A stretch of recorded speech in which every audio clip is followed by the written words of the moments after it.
Máme dobrú správu.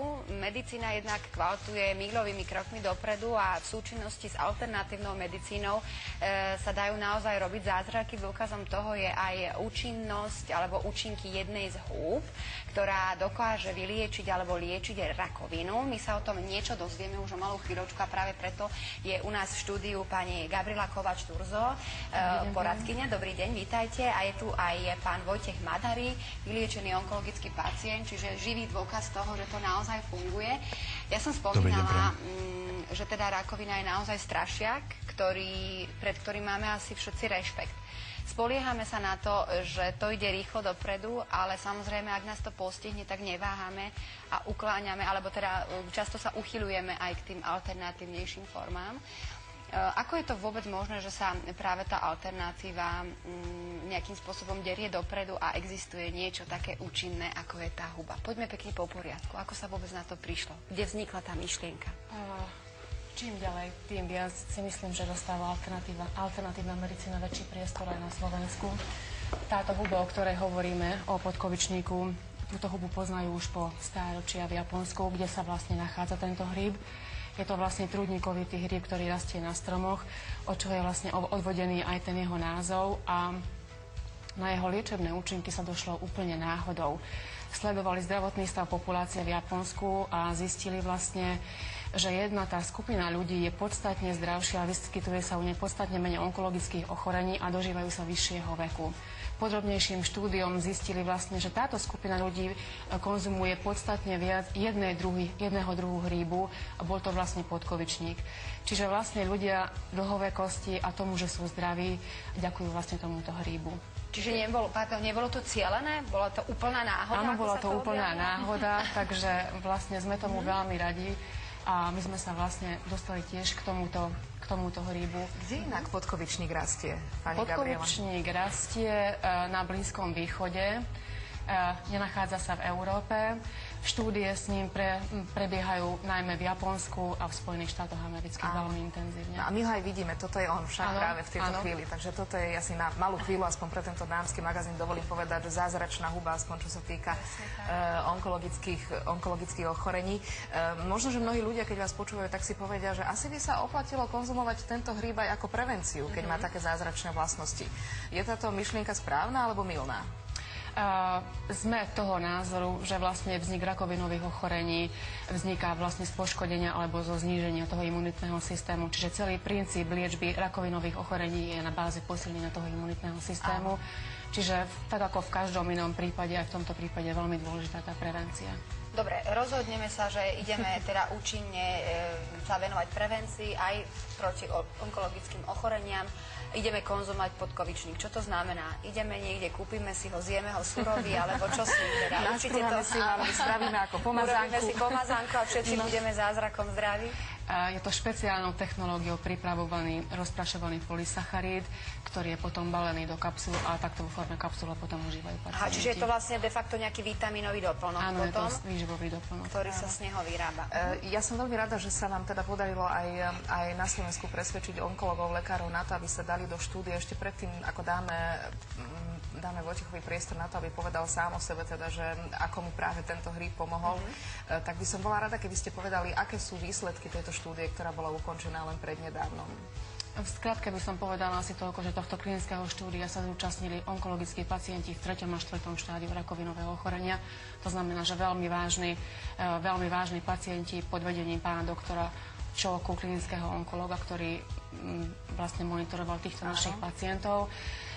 Účinok tohto hríbu by som zhrnula asi do takých 2-3 bodov, dôležitých bodov. Dokázali sme, že tento hríb má vlastne protinádorový účinok, to znamená, že tí pacienti, ktorí ho užívali, sa dostali buď do lepšieho stavu, respektíve bol ten stav stabilizovaný. Máme prípad takého pacienta, ktorý užíval len tento prípravok a je v celkovej remisii, čiže dá sa povedať, že celkom vyzdravel. Okrem toho veľmi pozitívne vplyva tento podkovičník aj na celkový zdravotný stav onkologických pacientov. Pacienti pribrali na váhe, cítili sa veľmi dobre, celková životná vitalita, celková kvalita života sa im zmenila, znížili sa im hladiny cholesterolu, triglyceridov a krvného tlaku. Čiže komplexne sa môžeme o tom vyjadriť, že veľmi pozitívne výsledky máme. Ja by som sa ešte trošičku, ak dovolíte, Gabi, pristavila práve pri tých lekároch, lebo lekári, takí tí klasickí lekári, ktorí sa spoliehajú na medikamentóznu liečbu a inú liečbu, nehovorím, že sú a priori proti, ale veľakrát a veľa úsilia to stojí, kým ich nahovoríte na to vôbec. Aká bola s nimi spolupráca? Čo ich presvedčilo? Spolupráca bola rôzna. Boli takí, ktorí sa jednoducho dištancovali od toho, hovorili, že oni sú radšej za tú klasickú medicínu, ale aj na Slovensku je čoraz viac tých lekárov, ktorí vlastne vyskúšali jednak na sebe alebo na svojich blízkych tento náš prípravok a už ho doporučujú tým svojim pacientom, takže ja som tomu veľmi rada. Dobre. Vojtech, vás museli dlho prehovárať na to, aby ste si dali takýto hríb, lebo vy ste prešli naozaj intenzívnou liečbou, ako my hovoríme radikálnou chemoterapiou, radioterapiou, to sú vlastne tie najkritickejšie formy liečby rakoviny a zrazu vám niekto dá na tácku nejaký hríb. Ako ste zareagovali? Tak tá reakcia prišla od mojich blízkych, lebo od začiatku novembra som bol hospitalizovaný na Klenove na onkologickej klinike a tretí týždeň mi zavolal brat, že videl po jednom hríbe v televízii reportáž, že skúsme to. Samozrejme, že topiaci človek sa chytí každej slamky, tak ja som chytil tú najlepšiu slamku.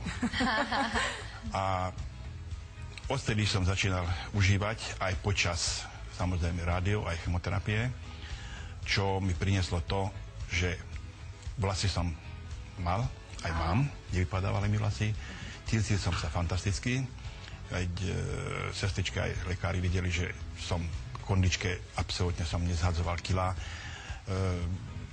Bolo všetko OK, čo sa týka operácia, čo pokračovala ďalej v tomto, v januári. Boli prekvapení, že pri operácii zistili, že skoro som už nemal nič. Áno. To znamená, že vtedy som už bral druhý mesiac tento hríb, vďaka samozrejme zároveň aj chemo, zároveň rádio, aj tento hríb, že dokázali zázrak. Čiže to je veľmi, ale myslím si, že pozitívne, že práve sa to dá zladiť, že tie jednotlivé metódy de facto akože z klasickej medicíny, s takouto alternatívou. Mali sme aj divácku otázku, že či je vlastne tento prípravok, samozrejme ho nebudeme menovať, voľne dostupný v lekárniach a či ho môžu teda užívať aj bežní pacienti, ako si ho zadovážiť a či ho môžeme naozaj jesť len tak, ako v rámci prevencie celkového zdravia a stavu. Prípravok momentálne sa nachádza v určitých lekárniach. Tie lekárne, ktoré si ho objednajú, je vlastne v štádiu jednania s veľkoskladmi. Vlastne teraz sa zabúdzajú tie distribúcie liečiv. Môžu si ich objednať tieto výťažky buď prostredníctvom internetu alebo telefonicky. Takže cesty, kanály určite na to sú. A máme aj diváka alebo diváčku na linke. Dobrý deň, želáme. Dobrý deň. Haló, počujeme sa? Dobrý deň, prejem. Tu je diváčka Daša. Ja mám takú otázku, prosím vás. Keď pacient s leukémiou a má problémy po chemoterapii, vypadávanie vlasov, zvracanie a celkové problémy aj s imunitou, či to tiež pomôže táto kúra a tiež aj príklad pri probléme celkové s vyprázdňovaním, s veľmi silnými zápchami a celkové, že či je nejaké individuálne dávkovanie pri tejto kúre alebo platia také všeobecné tie zásady užívania tejto kúry a aký je optimálny čas, dĺžka toho užívania tejto kúry.